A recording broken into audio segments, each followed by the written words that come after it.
ప్రేమగల తండ్రి, పరిశుద్ధుడైన మా దేవ, మీకు వందనాలు.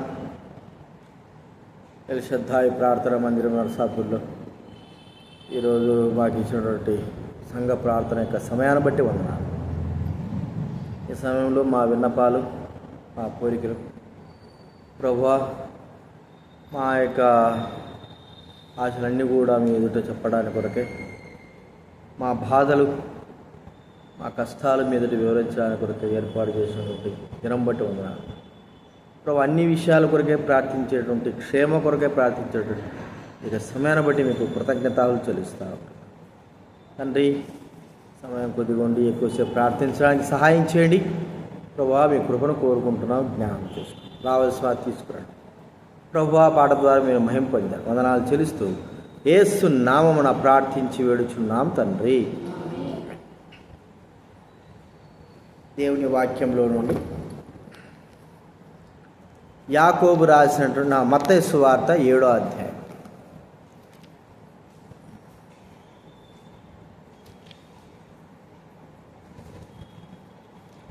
ఏడవ వచనం చదువుదాము. 7వ వచనం మాత్రం 7-8 చదువుకున్నాం. మత్తయి సువార్త 7వ అధ్యాయం 7-8 చదవండి. అందరూ చదువుదాం. అడుగుడి మీకు ఇవ్వబడును, వెదకుడి మీకు దొరుకును, తట్టుడి మీకు తీయబడును. అడుగు ప్రతివాడును పొందును, వెదకువానికి దొరుకును, తట్టువానికి తీయబడును. అలాగే యాకోబు రాసిన పత్రిక 4వ అధ్యాయం. యాకోబు బైబిల్ వెనక నుంచి వెనక్కి వెళ్ళిపోవాలా. యాకోబు అంటే అది కూడా తెలీదా? హెబ్రీ తర్వాత ఉంటుంది, హెబ్రీలకు తర్వాత యాకోబు పత్రిక 4వ అధ్యాయం మొదటి 2 వచనాలు 3 వచనాలు చదువుకుందాం. మొదటి 3 వచనాలు అందరూ చదువుకుందాం. యాకోబు రాసిన పత్రిక 4వ అధ్యాయము మొదటి నుంచి 3 వచనాలు అందరం చదువుకుందాం. మీలో యుద్ధములను పోరాటములను దేని నుండి కలుగుతున్నవి? మీ అవయములలో పోరాడు మీ భోగేచ్ఛల నుండియే కదా. చదవండి. కానీ మీరు దొరుకుటలేదు,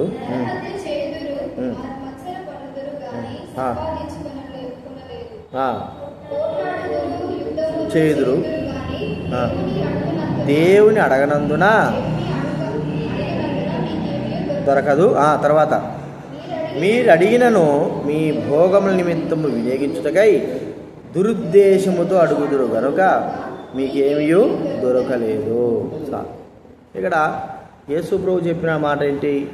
అడగండి మీకు తీరుతా, వెదకండి మీకు దొరుకుతా, తట్టుడి మీకు తీయబడుతుంది. అడిగే ప్రతి వాడు కూడా పొందుతాడు, అడిగే ప్రతివాడు పొందుతాడు. అయితే అడిగేటువంటి మనము ఎలాగ అడుగుతున్నాం? ఎందుకు మనకు దేవుడు ఆ యొక్క మన ప్రార్థనకి మనం అడిగినందుకు జవాబుగా ఆయన ఏమి సమాధానం చెప్పడం లేదంటే, చెప్పబడిన మాట ఏంటంటే, మీరు మరి పోరాడతారు, నరహత్య చేస్తారు, మత్సరపడతారు, పోట్లాడతారు, మరి ఇవన్నీ చేస్తున్నారు, కానీ అడుగుతున్నారు. మీరు అడిగినా కూడా మీ దురుద్దేశముతో, ఆడ ఉంది కదా, ఏమాట ఉంది అంటే చదవండి. దురుద్దేశంతో అంటే మంచి ఉద్దేశంతో కాదు అడిగేది. ఏ ఉద్దేశం చెప్పండి? దురుద్దేశం. ఆ దురుద్దేశముతో అడుగుతున్నారు కాబట్టి మీకేమీ కూడా దొరకడం లేదు. అంటే దేవుడికి తెలుసు వీళ్ళు అడుగుతున్నారు, కానీ అడిగేటువంటిది దేని కొరకు అడుగుతున్నారంటే దురుద్దేశం, మంచి ఉద్దేశం కొరకు కాదు. వారు ఏదో సాధించాలి, లేకపోతే తమకి ఇది కావాలా అంతే, అది కావాలా, తమ ఇది చేసుకోవాలన్నప్పుడు చేసుకోవాలా, తమ ఉద్దేశాలు నెరవేర్చడానికి కొరకే దురుద్దేశంతో మనం అడుగుతుంటున్నాం. కాబట్టే మనకు ఏది కూడా మరి దేవుని దగ్గర నుంచి జవాబు రావడం లేదు. ఎందుకు ఇలాగ చేయడం ద్వారా దేవుడు ఇవ్వలేకపోతున్నాడు. దేవుడు అన్నాడు, నేను ఇస్తాను మీకు, కానీ మీరు అడుగుతున్నారు, కానీ అడిగే ప్రతిదీ కూడా దురుద్దేశంతో, మంచి ఉద్దేశంతో కాదు అడిగే. చూడండి, మనుషుడు ఏదైనా ఒక విషయము ఒక వ్యక్తిని అడిగాడు అనుకో, దాని వెనకలకి ఏదో ఒక రహస్యం అనేది ఉంటుంది కదా. రహస్యం ఒకటి ఏదైనా నాకు కావాలా అన్నాడు అనుకో, దాని వెనకాల ఏదో ఒక రహస్యం ఉంటుంది. చూడండి, ఇద్దరు విషయాలు మనం చూస్తే 2వ సమూయేలు గ్రంథం 13వ అధ్యాయం. రెండవ సమూయేలు గ్రంథం 13వ అధ్యాయం.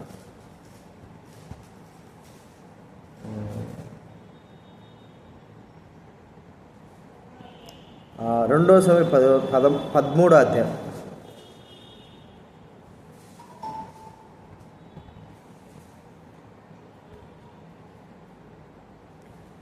6వ వచనం చదవండి ఎవరైనా. చిన్న బైబిల్ ఇచ్చాడు. 6వ వచనం. కాయిలా పడినని చూడవచ్చినప్పుడు అమ్నోను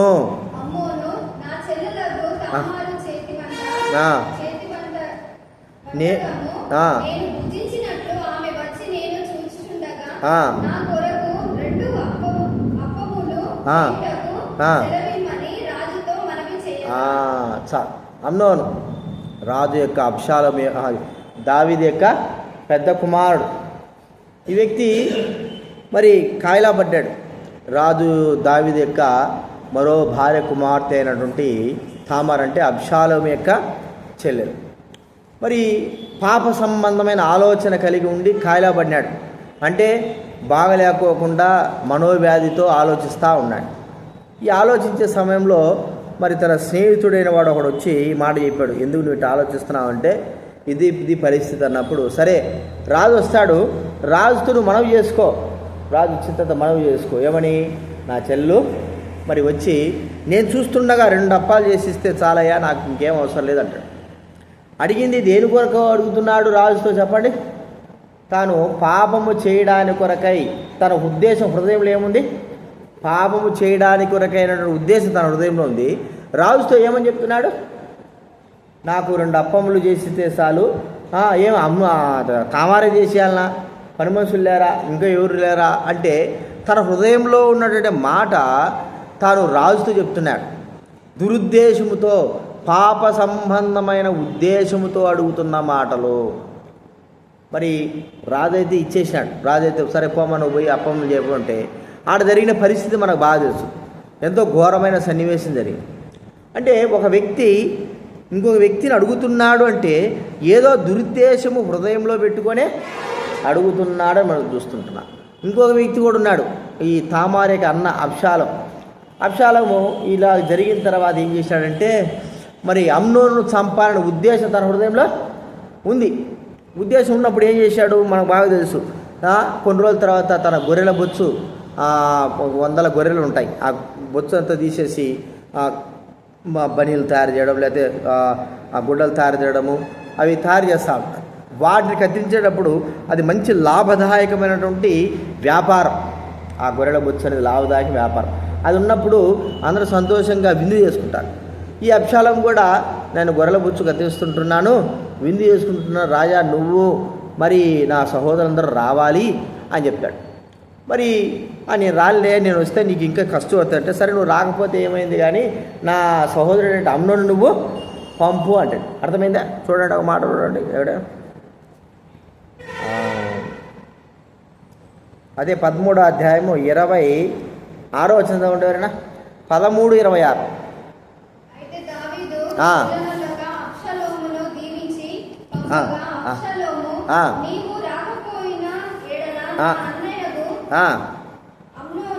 అమ్నోను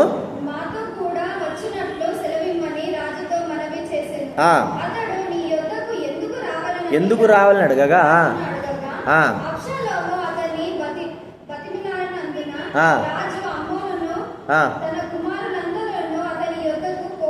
పోవాలని. ఇప్పుడు అబ్షాలోము అమ్నోను రావాలా, రాజు నేను రావాలన్నాడు కదా, మనం చేసుకున్నాడు, అయ్యా రాజా నువ్వు కూడా రావాలా, మరి నీ యొక్క కుమారులందరూ రావాలంటే నేను ఎందుకు రావాలి, వస్తే ఒకవేళ నీకు బరువుగా ఉంటాను, మరి ఎక్కువ ఖర్చు అవుతుంది, అవసరం లేదులే అంటే, సరే నువ్వు రాకపోతే ఏమన్నా పంపమన్నాడు, నా సహోదరుడైనా అమ్నోను పంపు అని అడుగుతున్నాడు. ఎందుకు అడుగుతున్నాడు? దురుద్దేశం ఏముంది లోపల, చంపాల. అర్థమైంది మీకు? ఉద్దేశం ఏమిటి? మంచి ఉద్దేశంతో రమ్మని చెప్పడం లేదు, తనను చంపడానికి కొరకై పిలుస్తున్నాడు. రాజు అంటాడు ఎందుకు రావాలా నా కొడుకు అమ్నోను అంటే, ఏం లేదు నువ్వు పంపి, నువ్వు లేకపోతే ఏమైంది, మా అమ్నోను పంపి అంటాడు. హృదయంలో ఒకటి ఉంది, రాజు దగ్గరకు మనవి చేస్తున్నాడు, నువ్వు రావాలి, మంచిగా మా ఫంక్షన్కి నువ్వు రావాలన్నట్టు మాట్లాడుతున్నాడు.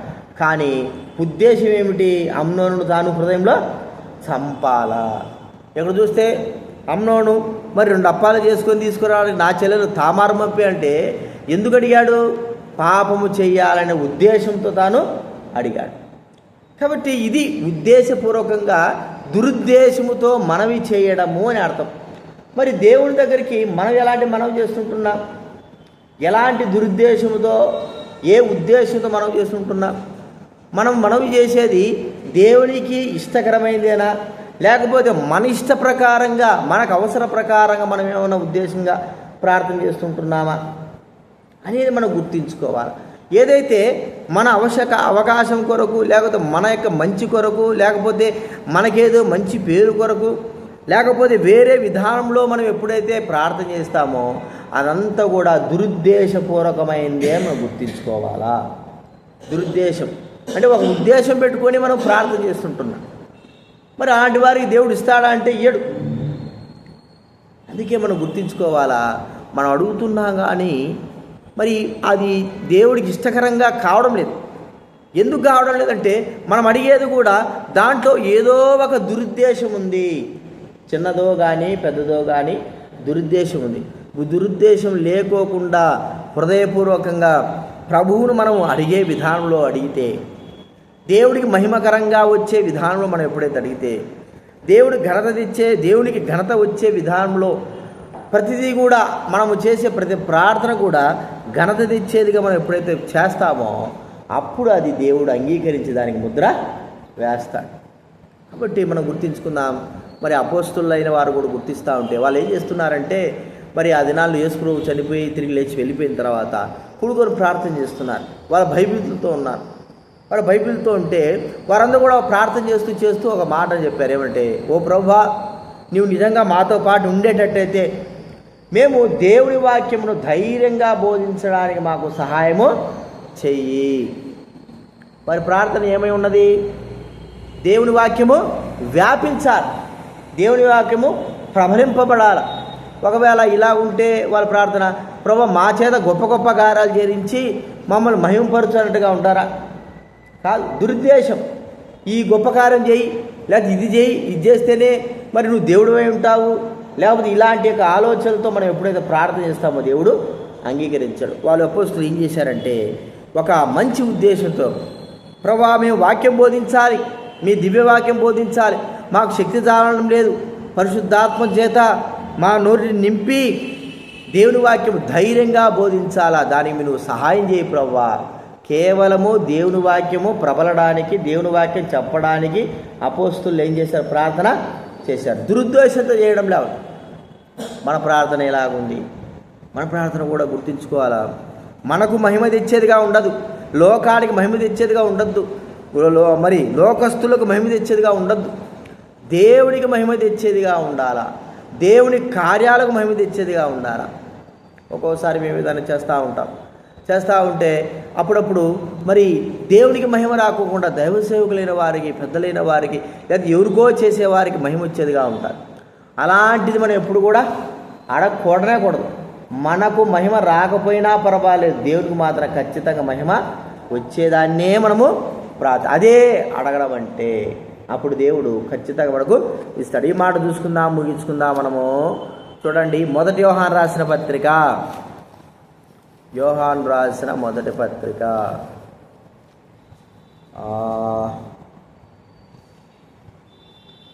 3వ అధ్యాయం.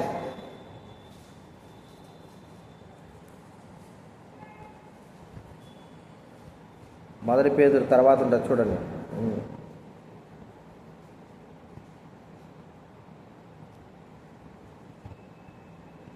20వ వచనం చదవండి. 22.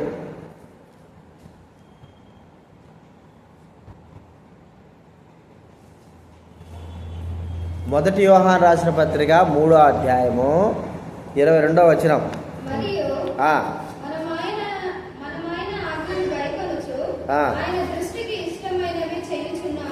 కనుక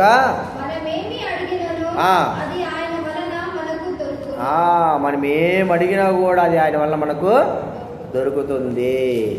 ఆయన చిత్తానుసారముగా మనం ఏది అడిగినను ఆయన మనకు అనుగ్రహించును కదండి. చూడండి 5:14 చదవండి. 5:14 అదే 1 యోహాను రాసిన పత్రిక 5వ అధ్యాయం 14 వచనం చదవండి.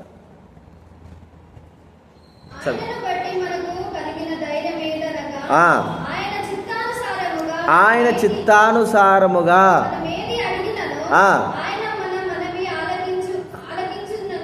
నన్ను నదియే ఆలకించును. అంటే ఆయన చిత్తానుసారముగా, ఆయన ఇష్టానుసారంగా మనం ఏది అడిగినా కూడా ఏం చేస్తాడంటే ఆయన ఇస్తాడు. ఆయన ఇష్టం అంటే ఏమిటి? యేసుక్రీస్తు వారు ప్రతిదీ కూడా ఆయన తండ్రి నీ చిత్తమే, నీ చిత్తమే, కష్టమైన నీ చిత్తమే, సుఖమైన నీ చిత్తమే, లేకపోతే ఆత్మ రక్షింపబడడం నీ చిత్తమే, దేవుని కార్యాలు జరగడం నీ చిత్తమే, నువ్వు ఏం చేయాలనుకుంటే అది నీ చిత్తమే, నా చిత్తం కాదు. మరి యేసు ప్రభు కూడా అన్నీ చేసేటువంటి అధికారము ఉంది కదా. చెప్పాడు కదా, పరలోకంలో భూలోకంలో నాకు తండ్రి అధికారం ఇచ్చినాడు, నేను అన్నీ కూడా చేయడానికి ఇష్టం ఉంది. కానీ నా తండ్రి చిత్త ప్రకారం చేయడానికి నేను ఇష్టపడుతున్నాను. అర్థమైందిగా? నా తండ్రి ఏదైతే చెప్తాడో అది చేయడమే. మరి ఈయనకు ఉంది కదా, అధికారం ఉంది కదా, ఈ అధికారం ప్రకారం చేయొచ్చు కదా అంటే చేయడు. ఎందుకంటే తండ్రి ఏదైతే చేయమంటాడో, తండ్రి ఏదైతే ఇష్టమైందో దానినే అడిగేటువంటి వ్యక్తిగా మనం ఇక్కడ చూస్తూ ఉంటున్నాం. చాలా కార్యాలు, చాలా పనులు ఆయన చేశాడు. యేసుప్రభు ఎన్నో చేశాడు. మరి చాలామంది వచ్చారు, ఏ అధికారం వల్ల చేస్తారో చెప్పు, పైనుంచి ఒక సూచక్రియ తీసుకురా అంటాడు. వాడెవడు అడిగితే ఇది చేసేటోడు కాదు. అర్థమైందా? అడిగారు కదా, పైనుంచి ఒక సూచక్రియ నువ్వు చూపించు అంటే నువ్వు అడిగితే ఏం చేస్తానా? ఆ సూచక్రియ నా తండ్రికి ఏది ఇష్టమో అదే నేను చేస్తాను, మనుషులకు ఇష్టమైనది కాదు. కాబట్టి తండ్రికి ఏది ఇష్టమైందో అది అడిగేవాడు, అది అడిగేవాడు, దానినే చేయడానికి ఇష్టపడేవాడు. చూడండి, ఒక మాట ఉంది, యోహాను సువార్త 4వ అధ్యాయం. యోహాను సువార్త 4వ అధ్యాయం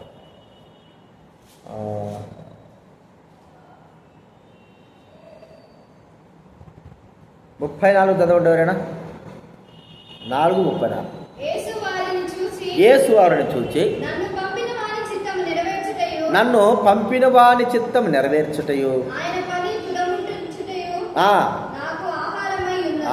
ఏంటంట అండి, నన్ను పంపిన వారి చిత్తం నెరవేర్చడం. ఆయన పని ఏం చేయాలంట? తుదముట్టించాలి, అంటే ఆయన చిత్తం నెరవేర్చడం.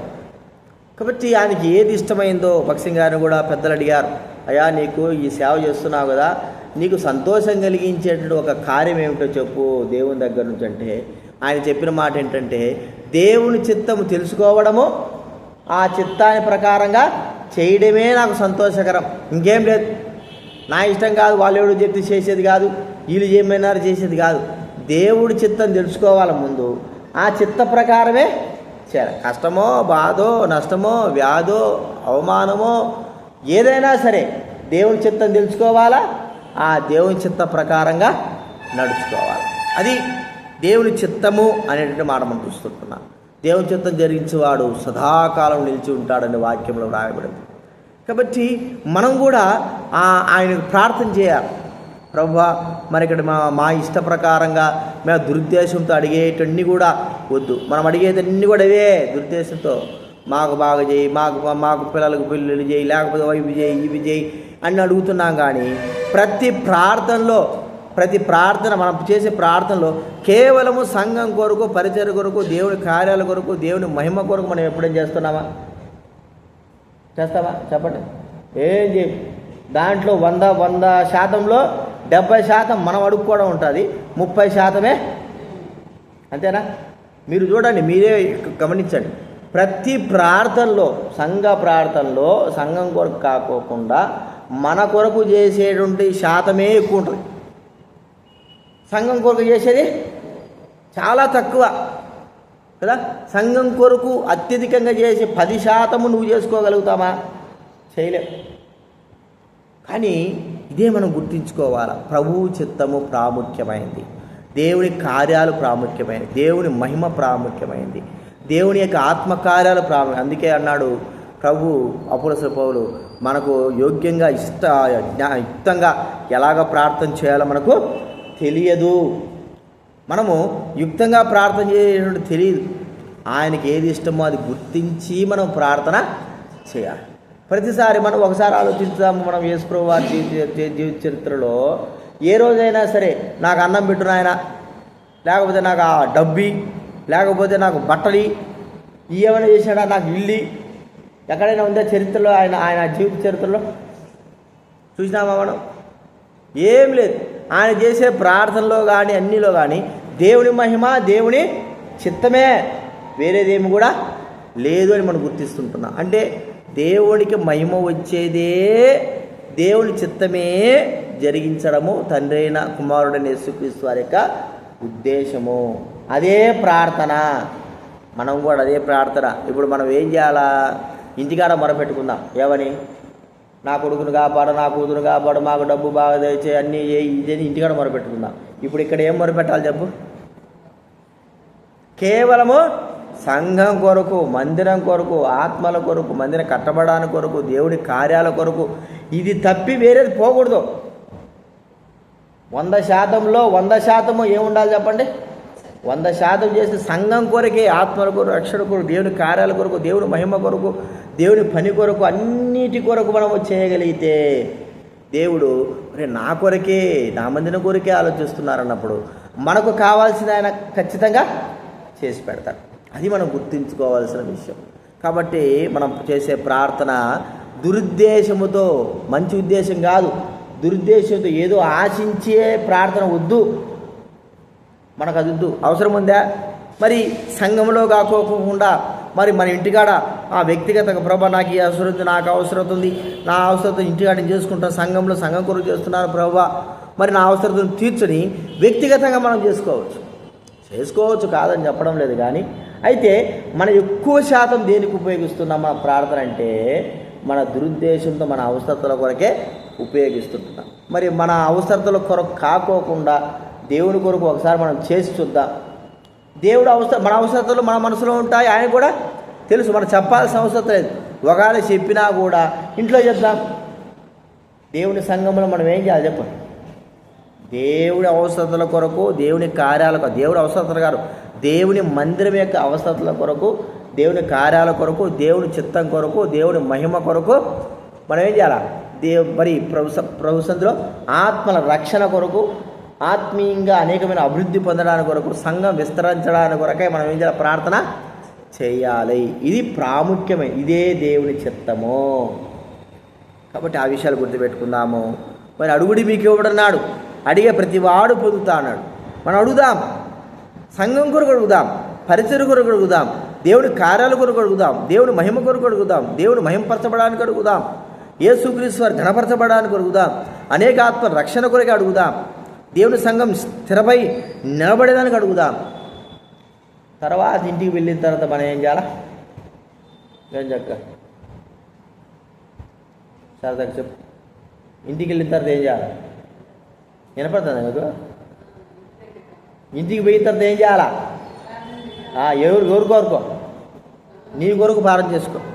ఇక్కడ మాత్రము సంఘం కొరకే, కేవలం సంఘం కొరకే. అది మనము గుర్తించి ఈరోజు మాత్రం కేవలం సంఘం ప్రార్థన చేస్తూ ఆయన చిత్తాన్ని మనము మరి నెరవేర్దాం. ప్రార్థన చేసుకుందాం.